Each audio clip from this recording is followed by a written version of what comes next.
ABP माझावर तुम्ही पाहताय नोटबंदीवरचं सर्वात मोठं कव्हरेज। नोटबंदीच्या निर्णयाला 50 दिवस पूर्ण झालेत। या 50 दिवसात बाजार समिती, व्यापारी, शेतकरी यांना मोठ्या प्रमाणावर समस्यांना तोंड द्यावं लागलं। कॅशलेस इंडियाचा नारा सरकारनं दिला, पण त्या दृष्टीनं कितपत पावलं उचलली गेली? शेतकऱ्यांपर्यंत हे तंत्रज्ञान पोहोचलं का? खरंच व्यवहार कॅशलेस होणं शक्य आहे का? या प्रश्नांची उत्तरं जाणून घेण्यासाठी आम्ही पुण्यातल्या व्यापाऱ्यांशी बातचीत केली। पाहूयात व्यापाऱ्यांनी नेमकं काय आपलं म्हणणं मांडलंय। नोटाबंदीच्या निर्णयासाठी दिलेली 50 दिवसांची मुदत आता जवळपास संपत आली आहे। या सगळ्या कालावधीत परिस्थितीमध्ये काही फरक पडलाय का? परिस्थिती निवळतीये का? हा प्रश्न आता साहजिकच अधिक जोरदारपणे विचारला जाऊ लागलाय। समाजातील वेगवेगळ्या घटकांची याबाबत वेगवेगळी मतं आहेत। व्यापारी हा एक यामधला अतिशय महत्त्वाचा घटक आहे। व्यापाऱ्यांना याबाबत काय वाटतं? परिस्थिती बदलली आहे का? बदलतीये का? याबाबत त्यांचं काय मत आहे हे जाणून घेण्यासाठी आपण आहोत पुण्यातील दी पुणा मर्चंट्स चेंबर कॉमर्स या संघटनेमध्ये। या संघटनेकडून पुण्यातील व्यापाऱ्यांचं प्रतिनिधित्व केलं जातं। होलसेलचा जो काही व्यवसाय चालतो तो मोठ्या प्रमाणात या संघटनेतले जे काही व्यापारी आहेत त्यांच्या मार्फत पुण्यातून चालतो। आपण सुरुवात करूयात या संघटनेचे अध्यक्ष प्रवीण चोरबेले यांच्यापासून। जवळपास मुदत संपत आली आहे, तर सुरुवातीला तर त्रास होतोय वगैरे हे सगळ्यांनी सांगितलं। आज तुम्ही काय सांगाल? आज अशी परिस्थिती आहे की सुरुवातीला ज्यावेळेस 8 तारखेला हा निर्णय झाला आणि लगेच 12 वाजल्यानंतर 1000 आणि 500च्या नोटा बंद करण्याचा आदेश देशाचे पंतप्रधान आदरणीय नरेंद्रभाई मोदींनी दिला।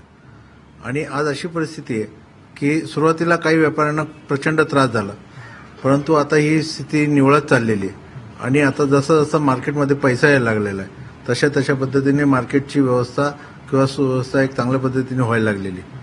आणि अशाच परिस्थितीत सुरुवातीला आम्हाला ज्यावेळेस 1000 आणि 500च्या नोटा बंद झाल्या होत्या त्यावेळेस मार्केटमध्ये बाहेरनं येणाऱ्या गाड्यांना भाडं देण्यासाठी पैसे नव्हते।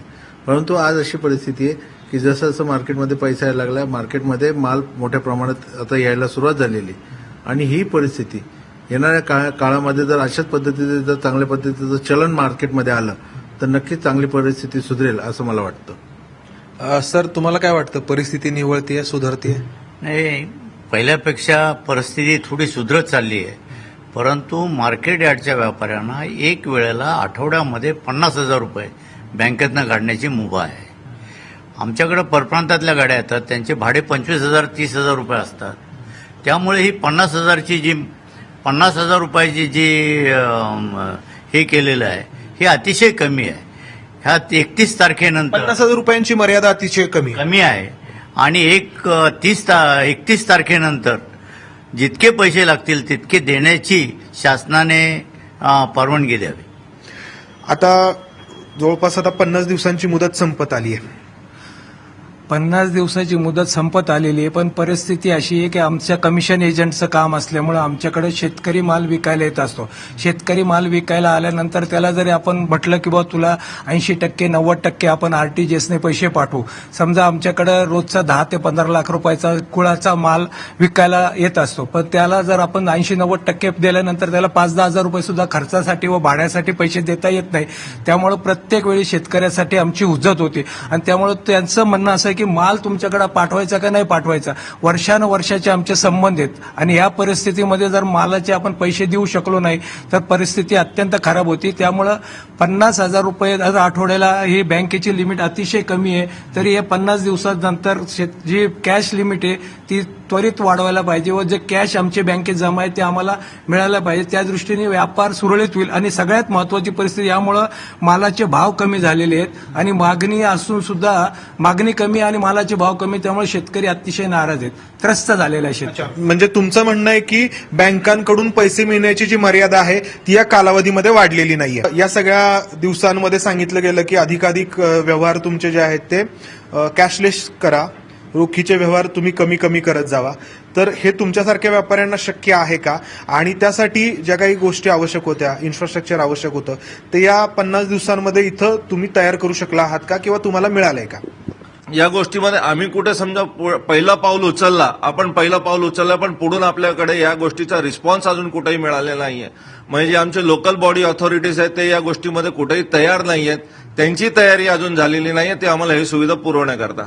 त्यामुळे हे कॅशलेस ट्रान्झॅक्शन आत्ता तरी त्वरित सुरू होऊ शकत नाही. रोख चलनाची ही गरज आहे. ती जोपर्यंत हे तुमचे ई ट्रॅक कॅशलेस जे होत नाही तोपर्यंत तुम्हाला रोख जी आहे ती फ्रीली अवेलेबल व्हायला पाहिजे.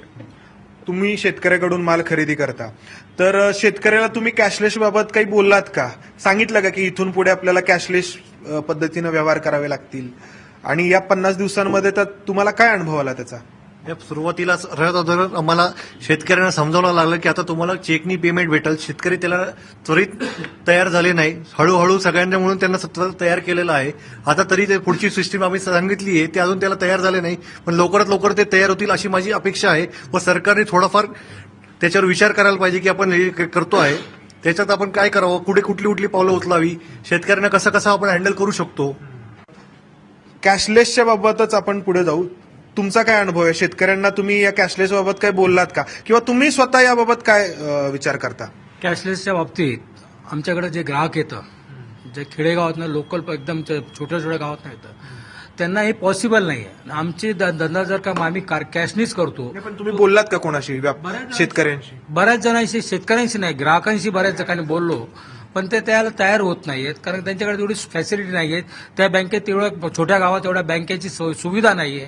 ज्या जिल्हा परिषद बँकेत त्यांना त्याचे पैसे कॅश भरता येत नाही किंवा काढता येत नाही, त्यामुळे त्रास आहे. आणि कॅशलेस हे आमच्या मार्केटमध्ये 100% शक्यच नाहीये. कारण का की जेव्हा आमचा जो धंदा आहे तो 0.5% पासून 2% आहे.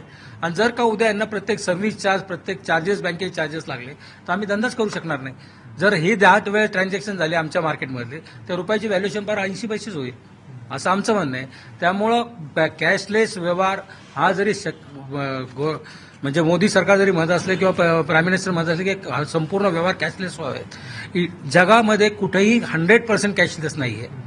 कॅश जगामध्ये 100% कॅशलेस कुठंच नाही. असा कुठला पर्याय होऊ शकतो का? तुम्हाला असं वाटतं का या सगळ्या 50 दिवसांच्या अनुभवातून की ज्या ठिकाणी रोखीने व्यवहार करायचे तिथे रोखीने केले जावेत, किंवा ज्या ठिकाणी कॅशलेसच्या पद्धतीने व्यवहार करणं शक्य आहे तिथं त्या पद्धतीने केले जावेत? म्हणजे सरसकट कॅशलेस जे म्हटलं जातं, सरसकट कॅशलेस हे कोणत्याही परिस्थितीत आमच्या धंद्यात किंवा कोणत्याही धंद्यात पॉसिबलच नाही. त्यामुळं काही व्यवहार कॅशलेसमध्ये, काही व्यवहारात रोखीनेच करावं लागेल. त्यामुळे संपूर्णतः कॅशलेस ही भूमिका शक्य वाटत नाही, शक्य होईल असं वाटत नाही. तुमचा काय अनुभव आहे?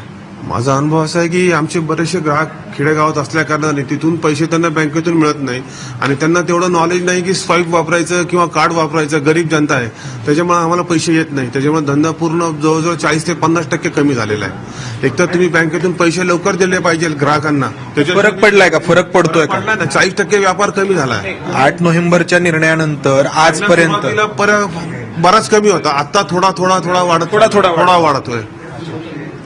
रुटीन याला थोडा वेळ लागेल, पण येईल, पूर्ववत होईल असं वाटतंय की जानेवारीला काय होईल ते नवीन वर्षात चांगली कल्पना आहे. नवीन लोकांना नवीन चेकमध्ये काम करायचं, स्वाईप कार्डमध्ये काम करायची एक सवय लावा लागेल. त्याप्रमाणे आम्ही ग्राहकांना कन्व्हिन्स करतात का? मग त्यासाठी प्रयत्न करतात. नवीन लोकांना चेकमध्ये माल द्यायला सुरुवात केली आहे. फक्त बँकेकडनं प्रॉब्लेम आहे की सेकंड डे ऐवजी थर्ड डे आता क्लिअरिंग मिळत आहे, तो थोडासा त्यांनी लवकर पूर्ववत करावा. साधारणतः 25 ते 30% चेकने व्यवहाराचं प्रमाण आमच्याकडे वाढलेलं आहे. अच्छा, वाढलेलं. आणि लोकांची मानसिकताही बदलते. चेक बदलते, जर बदलतात. रोज आमच्याकडे कार्डवर खरेदी करण्यासाठी सुद्धा ग्राहक येतात, परंतु कार्ड पेमेंटच्या जे चार्जेस आहेत ते फार जास्त असल्यामुळे आमच्या जो व्यवसायातलं जे मार्जिन आहे त्या मार्जिनपेक्षा ते कार्ड पेमेंटचे चार्जेस जास्त असल्यामुळे काय होतं की ग्राहक शेवटी कार्ड पेमेंटवर माल खरेदी करणं टाळून कॅशने माल खरेदी करीत आहे. तर या व्यापाऱ्यांशी बोलल्यानंतर हे ध्यानात येतं की 8 नोव्हेंबरला जेव्हा पंतप्रधानांनी हा नोटाबंदीचा निर्णय जाहीर केला तेव्हा या व्यापाऱ्यांच्या व्यवसायावरती जवळपास 70-80% परिणाम झाला. काही लोकांचं म्हणणं आहे की त्यांचा व्यवसाय या काळामध्ये सुरुवातीच्या 10-20% होत होता, 25% होत होता, तो आता नक्कीच वाढलेला आहे. म्हणजे नोटाबंदीच्या मर्यादेपर्यंत 50 दिवसांच्या आपण जो पोहोचताना हा व्यवसाय त्यांचा 60-70% पोहोचलेला आहे. नक्कीच रिकव्हरी आहे किंवा त्याच्यामध्ये प्रगती आहे. परंतु महत्वाची बाब म्हणजे या कालावधीमध्ये काही नवीन प्रश्नही समोर आलेले आहेत. या व्यापाऱ्यांचे नवीन अडचणी म्हणता येतील त्यांना. हे व्यापारी चेकच्या माध्यमातून व्यवसाय करण्यासाठी तयार आहेत. ती बाब ते त्यांच्या ग्राहकांच्या किंवा ते ज्यांच्याकडून माल खरेदी करतात त्या शेतकऱ्यांचे गळी उतरवत आहेत. परंतु कॅशलेस व्यवहार असेल, ऑनलाईनचा व्यवहार असेल, यामध्ये जे काही प्रश्न उपस्थित होत आहेत, ज्या काही समस्या उपस्थित होत आहेत, त्यांची सोडवणूक कशी करायची आणि इतर जे काही आहेत की बँकेतून पैसे काढण्याची जी मर्यादा आहे त्या मर्यादेमध्ये वाढ होणार का, असे अनेक प्रश्न या व्यावसायिकांकडून, व्यापाऱ्यांकडून उपस्थित केले जात आहेत. आणि या सगळ्या प्रश्नांची उत्तरं 30 डिसेंबरला पंतप्रधानांकडून मिळणं अपेक्षित आहे. कॅमेरामन अमोल गावळेसह मंदार गोंजारी, एबीपी माझा, पुणे.